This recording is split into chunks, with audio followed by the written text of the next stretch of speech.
Hallelujah, സ്തോത്രം. കർത്താവായ യേശുവിൻ്റെ അതിപരിശുദ്ധ നാമം വാഴ്ത്തപ്പെടുമാറാകട്ടെ. നിങ്ങളെല്ലാവരെയും യേശുവിൻ്റെ നാമത്തിൽ സ്നേഹവന്ദനം അറിയിക്കുന്നു. ഇന്ന് പകൽക്കാലം ഞാൻ കർത്താവിൻ്റെ ജീവനുള്ള വചനം ഷെയർ ചെയ്യാൻ ആഗ്രഹിക്കുന്നു. യോഹന്നാന്റെ സുവിശേഷം 16-ാം അധ്യായം 7-ാമത്തെ വാക്യത്തിൽ ഇങ്ങനെ പറയുന്നു. ഈ വചനത്തിലൂടെ നിങ്ങളോട് ഞാൻ സംസാരിക്കുകയാണ്. എന്നാൽ ഞാൻ നിങ്ങളോട് സത്യം പറയുന്നു, ഞാൻ പോകുന്നത് നിങ്ങൾക്ക് പ്രയോജനം. ഞാൻ പോകാഞ്ഞാൽ കാര്യസ്ഥൻ നിങ്ങളുടെ അടുക്കൽ വരികയില്ല. ഞാൻ പോയാൽ അവനെ നിങ്ങളുടെ അടുക്കൽ അയക്കും. ശ്രോത്രം. അപ്പോൾ യേശു ജീവിച്ചിരുന്നപ്പോൾ ശിഷ്യന്മാരോട് പറയുകയാണ്. കാരണം യേശു മരിച്ചാൽ മാത്രമേ പറ്റുകയുള്ളൂ. കാരണം യേശു മരിച്ചു കഴിഞ്ഞാൽ യേശു കർത്താവ് ഭൂമിയിലായിരുന്നപ്പോൾ വിവിധ സ്ഥലങ്ങളിൽ കർത്താവിന് കാൽനടയായിട്ടൊക്കെ പോയി പല അത്ഭുതങ്ങളും അടയാളങ്ങളൊക്കെ ചെയ്യുവാനും ഒത്തിരി കാര്യങ്ങൾ ചെയ്യുവാനൊക്കെ സാധിച്ചു. പക്ഷേ ഈ ലോകം മുഴുവനും ഈ സുവിശേഷം പരക്കപ്പെടണമെങ്കിൽ യേശു കർത്താവ് മരിച്ച് അടക്കപ്പെട്ട് ഉയർത്തെഴുന്നേറ്റതിന് ശേഷം യേശു കർത്താവ് നമുക്കായി സ്ഥലമൊരുക്കുവാൻ പോയിരിക്കുന്നു. അവിടെ ചെന്ന് കഴിയുമ്പോൾ യേശു കർത്താവ് പറഞ്ഞ പറഞ്ഞാൽ വാക്ക് മാറാത്തവർ. നിങ്ങൾ ബൈബിളിൽ ഒറ്റ കാര്യം വിശ്വസിച്ചാൽ മതി, നിങ്ങളുടെ ലൈഫ് ചേഞ്ച് ആവും, എൻ്റയർലി ഡിഫറൻ്റ് ആവും. കാരണം എന്താണെന്ന് വെച്ച് കഴിഞ്ഞാൽ യേശു പറഞ്ഞു, ഞാൻ പോകാഞ്ഞാൽ നിങ്ങൾക്ക് പ്രയോജനമില്ല, ഞാൻ പോയാൽ നിങ്ങൾക്ക് കാര്യസ്ഥൻ നിങ്ങളുടെ അടുക്കൽ വരും. കാര്യം യേശു മരിച്ച് അടക്കപ്പെട്ട് ഉയർത്തി കഴിഞ്ഞാൽ, സ്വർഗത്തിലെത്തിക്കഴിഞ്ഞാൽ കർത്താവ് പരിശുദ്ധാത്മാവിനെ അയക്കും. അതാണ് കാര്യസ്ഥൻ. ഈ പരിശുദ്ധാത്മാവ് വന്നു കഴിയുമ്പോൾ നമ്മളെ സകല സത്യത്തിനും വഴി നടത്തും. നമുക്ക് ഈ ലോകത്തിൻ്റെ പാപത്തെക്കുറിച്ചും ന്യായവിധിയെക്കുറിച്ചും ബോധം വരുത്തുന്ന ഈ പരിശുദ്ധാത്മാവ് നമ്മുടെ മേൽ വരും. അതുകൊണ്ട് യേശു പറഞ്ഞു, ഞാൻ പോകാഞ്ഞാൽ നിങ്ങൾക്ക് പ്രയോജനമില്ല, ഞാൻ പോയി കഴിയുമ്പോൾ ഞാൻ നിങ്ങളുടെ കാര്യസ്ഥ അയക്കും. അപ്പോൾ അയക്കും എന്ന് പറഞ്ഞാൽ യേശു അയച്ചിരിക്കുന്നു. അതിൻ്റെ അർത്ഥം യേശു മരിച്ചു അടക്കപ്പെട്ട് ഉയർത്തെഴുന്നേറ്റ് കഴിഞ്ഞാൽ നമ്മളെയും ഉയർത്തും. നമ്മളെയും ഉയർപ്പിൻ്റെ ശക്തി നമ്മളെയും ഉയർപ്പിക്കും. അപ്പം അതുകൊണ്ട് യേശു വാക്ക് പറഞ്ഞാൽ വാക്ക് മാറാത്തവനാണെന്ന് ഒരൊറ്റ തെളിവ്, ഈ ഒരു വാക്യം മതി നിങ്ങൾക്ക് ആഴത്തിൽ മുറുകെ പിടിക്കുവാനായി. കാരണം യേശു ജീവിച്ചിരുന്ന പറഞ്ഞാണ്, ഞാൻ പോയി കഴിയുമ്പോൾ നിങ്ങൾ കാര്യസ്ഥനയക്കും. അവൻ വന്നു കഴിയുമ്പോൾ അവൻ നിങ്ങൾ സകല സത്യത്തിലും വഴി നടത്തും. നിങ്ങൾക്ക് ആ കാര്യസ്ഥൻ വന്നു കഴിയുമ്പോൾ നിങ്ങളുടെ സകലത്തിന്മേലും അധികാരമുള്ള പരിശുദ്ധാത്മാവ് നിങ്ങളെ സകലതും പഠിപ്പിക്കും. ഒരാളും പഠിപ്പിക്കണ്ട, ഒരു ആളും പഠിപ്പിച്ചില്ലെങ്കിൽ പോലും ദൈവത്തിൻ്റെ അഭിഷേകം നമ്മളെ സകലതും പഠിപ്പിക്കും. അപ്പോൾ യേശു പറഞ്ഞ വാക്ക് പാലിച്ചിരിക്കുകയാണ്, ഞാൻ പോയി കഴിയുമ്പോൾ നിങ്ങൾക്ക് സഹായകനായിരിക്കും.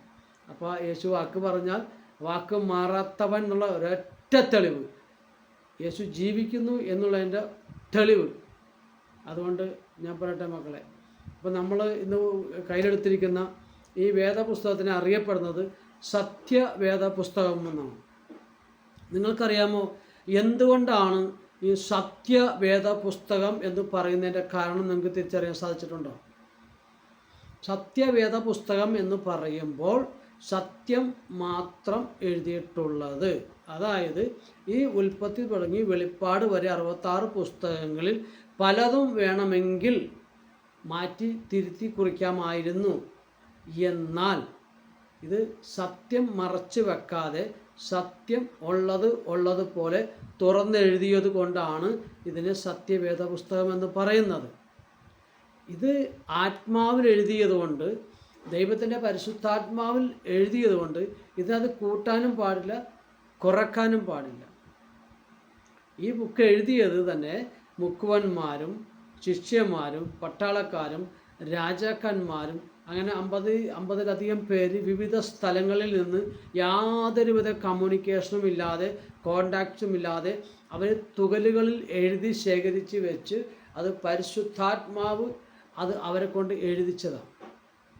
അപ്പോൾ ഈ സത്യവേദ പുസ്തകം എന്ന് പറയുന്ന ഈ ബുക്ക് നമ്മളുടെ കയ്യിൽ ലഭിക്കുവാൻ ഇടയായതാണ് നമ്മളുടെ ഏറ്റവും വലിയ ഭാഗ്യം. ഈ വചനം വായിച്ചിട്ട് ഒരു വ്യക്തിയും നശിച്ചു പോയിട്ടില്ല, ഒരു വ്യക്തിക്കും നശിക്കുവാൻ സാധിച്ചിട്ടില്ല. എന്നാൽ ഈ ബൈബിൾ വായിക്കുന്നത് ഡിഫറെൻറ്റ് കാറ്റഗറിക്കാരുണ്ട്. പക്ഷേ ഇത് നശിച്ചു പോകുന്നവർക്ക് ക്രൂശിൻ്റെ വചനം ഭോഷത്വമാണ്. പക്ഷേ വിശ്വസിക്കുന്നവർക്ക് ശക്തിയും ബലവും ജീവനുമാകിയാൽ നമ്മൾ വായിക്കുമ്പോൾ അത് ജീവനുള്ളതായി വായിക്കണം, അത് വിശ്വാസമുള്ളതായി വായിക്കണം. കാരണം എന്തെന്നാൽ ഇത് ജീവൻ്റെ പുസ്തകമാണ്, ഇത് ജീവനെക്കുറിച്ച് എഴുതിയിരിക്കുന്നതാണ്. ഈ പരിശുദ്ധാത്മാവിൽ എഴുതിയ ഈ പുസ്തകം കൈകൾ തൊടുവാൻ നമുക്ക് ലഭിച്ച മഹാകൃപയ്ക്കായി സ്തോത്രം. ഇത് വായിക്കുവാൻ നമുക്ക് തന്ന ആ വലിയ കൃപയ്ക്കായി സ്തോത്രം.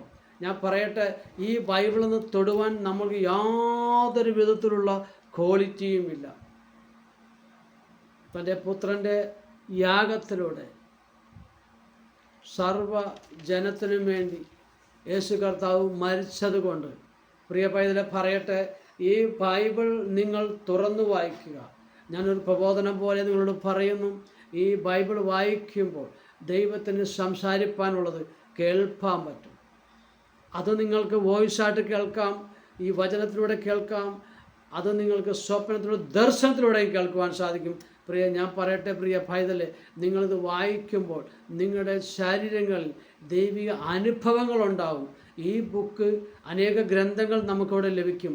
പക്ഷേ അത് എല്ലാ ഉപദേശങ്ങളാണെങ്കിൽ ഈ എഴുതിയിരിക്കുന്നത് ഇത് പരിശുദ്ധാത്മാവിലായതുകൊണ്ട്, ഇത് ജീവനുള്ളതായതുകൊണ്ട്, ഇത് പ്രസംഗിക്കപ്പെടുമ്പോഴും ഇത് വായിക്കുമ്പോഴും ജീവൻ വെളിപ്പെടും. അതുകൊണ്ടാണ് ഈ വേദപുസ്തകം തുറന്ന് പ്രസംഗിക്കുന്ന സ്ഥലത്ത് ഒട്ടനവധി രോഗികൾ സൗഖ്യമാവുന്നു, ഭൂതങ്ങൾ പുറത്തു പോകുന്നു, പലരും മാനസാന്തരപ്പെടുന്നു. എന്തുകൊണ്ടെന്നാൽ ദൈവത്തിൻ്റെ വചനം ഇരുവായുത്തിലുള്ള മൂർച്ചയുള്ള ഏത് വാളിനേക്കാളും മൂർച്ചയുള്ളതായാൽ അത് സന്ധ്യമജകളെ തുളച്ച് പ്രാണനെ വേറുപടിക്കും വേണം ഹൃദയത്തിൻ്റെ ചിന്തനങ്ങളെ വിവേചിക്കുന്നതാകിയാൽ ഈ വചനം വായിക്കുമ്പോൾ അത് ഇരുവായുത്തിലുള്ള ഏത് വാളിനേക്കാളും മൂർച്ച എന്ന് പറയുമ്പോൾ ഈ വെളിപ്പാട് പുസ്തകത്തിൽ പറയുന്നത് പോലെ അവൻ്റെ വായിൽ നിന്ന് പുറപ്പെടുന്ന ആ ശബ്ദം ഇരുവായുത്തിലുള്ള വാള് പോലെയാകും. അങ്ങനെയെങ്കിൽ ഈ വചനം സംസാരിക്കുമ്പോഴും സംസാരിക്കുന്ന വ്യക്തി നേരെ അല്ലെങ്കിൽ അവനും കുത്തുകൊള്ളും, ഇത് കേൾക്കുന്ന വ്യക്തിക്കും എഫക്റ്റ് ചെയ്യും. അതാണ് ഇരുവായുത്തിലുള്ള വാളെന്ന് പറയുന്നത്. പ്രിയ സഹോദര, നിങ്ങൾക്ക് എല്ലാവർക്കും ഇന്ന് നിങ്ങൾ പറയട്ടെ, നിങ്ങൾ എന്നെ കേൾക്കുന്ന മാന്യ ജനങ്ങളെ എല്ലാവരെയും കർത്താവിൻ്റെ നാമത്തിൽ ഞാൻ അനുഗ്രഹിച്ച് പറയുകയാണ്. നിങ്ങൾ ഈ വേദപുസ്തകം കരസ്ഥമാക്കുക.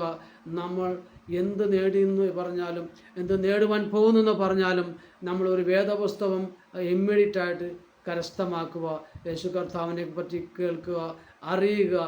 കാരണം നമ്മുടെ അപ്പനും അമ്മയ്ക്കും നമ്മളെ രക്ഷിക്കുവാൻ പറ്റാത്ത ഒരു സ്ഥാനത്ത്, ഒരു ഒരു മീറ്ററിൽ അല്ലെങ്കിൽ ഒരു 2-3 അടി അല്ലെങ്കിൽ ഒരു ബെഡ്റൂമിൻ്റെ അകത്ത് ഇരുന്നാൽ ഒരു അപകടം വന്നാൽ കൈ താങ്ങി രക്ഷിക്കുവാൻ പറ്റും.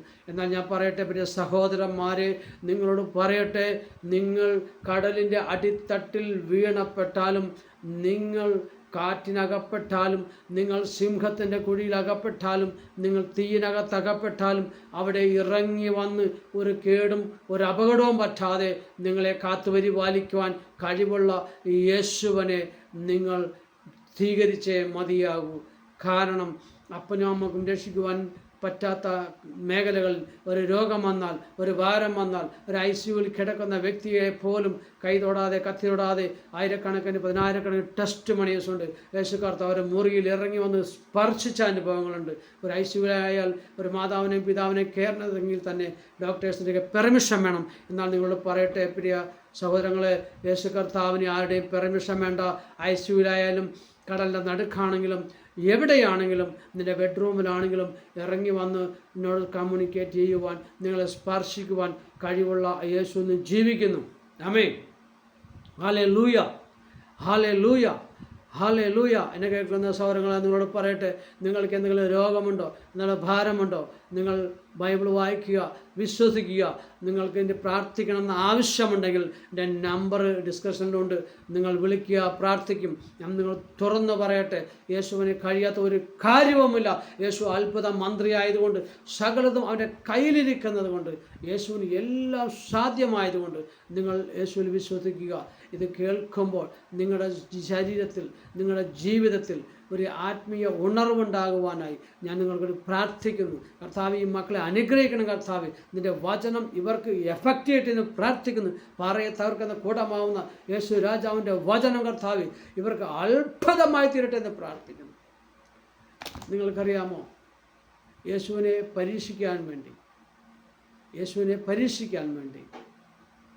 വേശ്യാവൃത്തിയിൽ പിടിക്കപ്പെട്ട ഒരു സ്ത്രീയെ കല്ലെറിഞ്ഞ് കൊല്ലുവാൻ വേണ്ടി മോശയുടെ ന്യായപ്രമാണം അനുസരിച്ച് വേശ്യാവൃത്തിയിൽ പിടിക്കപ്പെട്ട ആ സ്ത്രീയെ കല്ലെറിഞ്ഞ് കൊല്ലണം.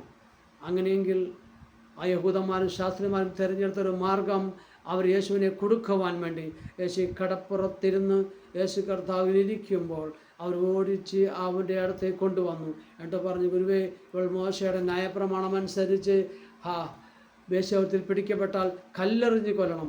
അങ്ങനെയാണെങ്കിൽ ഇവളെ കല്ലെറിയുവാൻ കൽപ്പിക്കുക എന്ന് പറഞ്ഞു.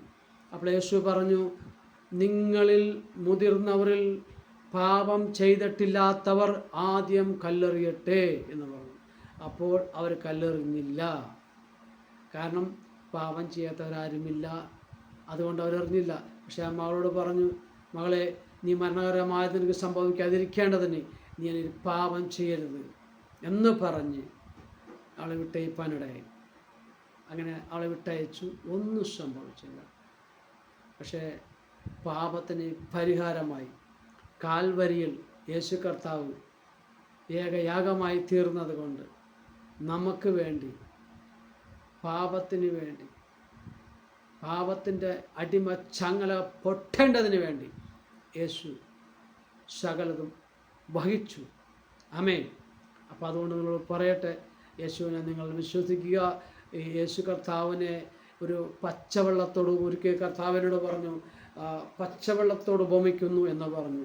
കാരണം പച്ചവെള്ളം, നമ്മൾ കുടിക്കുന്ന വെള്ളം മൃഗങ്ങൾക്കും ഏത് നാനാജാതി മതസ്ഥർക്കും ഏത് വ്യക്തികൾക്കും കറുത്തവർക്കും വെളുത്തവർക്കും ആർക്കുമായിക്കോട്ടെ കുടിക്കുന്ന പച്ചവെള്ളം സൂട്ടബിളാണ്, അത്യാവശ്യമാണ്. എന്നതുപോലെ യേശു കർത്താവ് എല്ലാവർക്കും സൂട്ടബിളാണ്. യേശുവിനെ എല്ലാവർക്കും സ്വീകരിക്കാവുന്നതാണ്. ആർക്ക് വേണമെങ്കിലും യേശുവിനെ സ്വീകരിക്കാം. യേശു എന്നെ നിങ്ങളെ സ്വീകരിക്കല്ലേ, അല്ലെങ്കിൽ നിങ്ങൾ കടന്നു വരല്ലേ എന്ന് പറയില്ല. കാരണം നിങ്ങൾക്ക് വേണ്ടിയും എനിക്ക് വേണ്ടിയും ഇനി ജനിക്കാനിരിക്കുന്ന അല്ലെങ്കിൽ ജനിച്ച കുഞ്ഞുങ്ങൾക്ക് വേണ്ടിയുമാണ് കർത്താവ് മരിച്ചതും അടക്കപ്പെട്ടതും ഉയർത്തെഴുന്നേറ്റതും. അങ്ങനെയാണെങ്കിൽ പ്രിയ സഹോദരങ്ങളെ, നമ്മൾ ഇപ്പോഴേ തന്നെ യേശു ക്രിസ്തുവിലേക്ക് തിരിഞ്ഞുകൊള്ളുക. ഇതാകുന്നു തക്ക സമയം. കാരണം നമുക്കൊരു ന്യായവിധിയുണ്ട്. നമുക്കൊരു ന്യായവിധി സമയത്ത് യേശു കർത്താവിനെ നമ്മൾ സ്വീകരിച്ചിട്ടില്ല എങ്കിൽ അന്ന് ന്യായം വിധിക്കുമ്പോൾ കർത്താവ് നമ്മളെ ന്യായം വിധിച്ച് നമ്മളെ നരകത്തിലേക്ക് തള്ളുവാനിടയാവും. അപ്പോൾ യേശുവേ, എനിക്ക് നിന്നെ ഞാൻ കണ്ടില്ലായിരുന്നു, കേട്ടില്ലായിരുന്നു എന്ന് പറയുവാനിട വരാതെ ആ യേശുവിനെ, അതുകൊണ്ടാണ് യേശു കർത്താവ് റേഡിയോയിലൂടെയും ടി വിയിലൂടെയും യൂട്യൂബിലൂടെയും തെരുവീതികളിലൂടെയും തിരുവചനം അത് ശക്തമായി പ്രസംഗിക്കപ്പെടുന്നത്. സകല ജനത്തിൻ്റെയും കാതിൽ ഇത് മുഴങ്ങേണ്ടത് അത്യാവശ്യമാണ്. അന്ത്യകാഹളം ധ്വനിക്കുമ്പോൾ യേശു കർത്താവിൻ്റെ നാമത്തിൽ ആയിരിക്കുന്ന വ്യക്തികളെ കർത്താവ് എടുക്കും. ന്യായം വിധിക്കുന്ന സമയത്ത് എല്ലാവരെയും കൂട്ടി വരുത്തും. ഈ കൂട്ടി വരുത്തിയിരിക്കുന്ന സമയത്ത് യേശുവിനെ കൈക്കൊണ്ട് അവനെ സ്വീകരിക്കാത്ത വ്യക്തികളെ തരംതിരിക്കും. അന്ന് അവർക്ക് നരകത്തിലേക്ക് പോകേണ്ടി വരും. ആ സമയത്ത് കർത്താവേ, ഞാൻ നിന്നെ അറിഞ്ഞിരുന്നില്ല, ഞാൻ കേട്ടിട്ടില്ല, എനിക്കൊരു ചാൻസ് തരണമേ എന്ന് അപേക്ഷിച്ചാൽ ആ കർത്താവ് പറയും, നീ കേട്ടിരിക്കുന്നു, നീ യൂട്യൂബിലൂടെ അല്ലെങ്കിൽ റേഡിയോത്തിലൂടെ അല്ലെങ്കിൽ ടി വിയിലൂടെ അല്ലെങ്കിൽ തെരുവീതികളിലൂടെ എല്ലാം സംസാരിച്ച വചനം അത് നീ കടന്നു പോയപ്പോൾ ഞാൻ നിനക്ക് വേണ്ടി സംസാരിച്ചതായിരുന്നു. നീ അത് കൈക്കൊള്ളാൻ, നീ ഭൂമിയിലായിരുന്നപ്പോൾ എന്നെ കൈക്കൊള്ളാഞ്ഞതുകൊണ്ട് ഇവിടെയും എനിക്ക് നിന്നെ കൈക്കൊള്ളുവാൻ സാധ്യമല്ല. പ്രിയ പൈതങ്ങളെ പറയട്ടെ, നമ്മൾ ഭൂമിയിലായിരിക്കുമ്പോൾ, നമ്മൾ ജീവിച്ചിരിക്കുമ്പോൾ മാത്രമാണ് യേശുവിനെ കൈക്കൊള്ളുവാൻ സാധിക്കുകയുള്ളൂ. അതുകൊണ്ട് പ്രിയ പൈതലെ, നിങ്ങൾ ഒന്നുകൂടി ഓർമ്മിപ്പിക്കട്ടെ, യേശുവിനെ നിങ്ങൾ രക്ഷകനാഥനുമായി സ്വീകരിക്കണം. അവൻ്റെ വചനത്തിൽ വിശ്വസിക്കണം. യേശുവിൽ വിശ്വസിച്ചാൽ നമ്മൾക്ക് നിത്യജീവനുണ്ടാവും.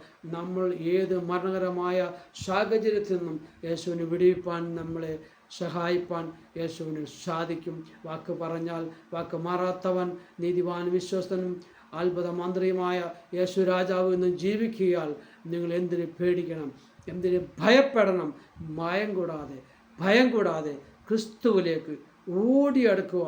എൻ്റെ പാറയാകും യേശുനാഥ, എൻ്റെ പാറയാവുന്ന കർത്താവേ, എൻ്റെ യേശുവേ, എൻ്റെ യേശുവേ എന്ന് വിളിക്കുവാൻ തക്കവണ്ണം നിങ്ങളുടെ ഹൃദയങ്ങളെ ഒന്ന് തുറന്നു കൊടുക്കുക. നീ കയറി വരിക. കർത്താവ് നിങ്ങൾക്ക് വേണ്ടി ഒരു അത്ഭുതം ചെയ്യും. നിങ്ങളെ കർത്താവ് മാനിക്കും. കർത്താവ് നിങ്ങളെ വിടുവിക്കുക തന്നെ ചെയ്യും. ഞാൻ നിങ്ങൾക്ക് വേണ്ടി ഒരു വാക്ക് പ്രാർത്ഥിക്കാം. പരിശുദ്ധനായ ദൈവമേ, സ്വർഗ്ഗപിതാവേ, ഈ വചനം കർത്താവെ, ഈ യോഹന്നാന്റെ സുവിശേഷത്തിലൂടെ കർത്താവെ, ഈ പറഞ്ഞ വചനം കർത്താവെ ഇവരുകൾ പറഞ്ഞ് പ്രാർത്ഥിക്കുമ്പോൾ സ്വർഗീയ പിതാവേ, ഈ വചനം കേൾക്കുന്ന വ്യക്തികൾക്കെല്ലാം വലിയ മാനസാന്തരവും ഒരു വ്യത്യാസം ഉണ്ടാകേണ്ടതിനെ പ്രാർത്ഥിക്കുന്നു. കർത്താവ് അത്ഭുതം ചെയ്യണം. മഹത്വം കർത്താവ് എടുക്കണം. യേശുവിൻ നാമത്തിൽ തന്നെ സ്വർഗ്ഗ നല്ല പിതാവേ, ആമേൻ.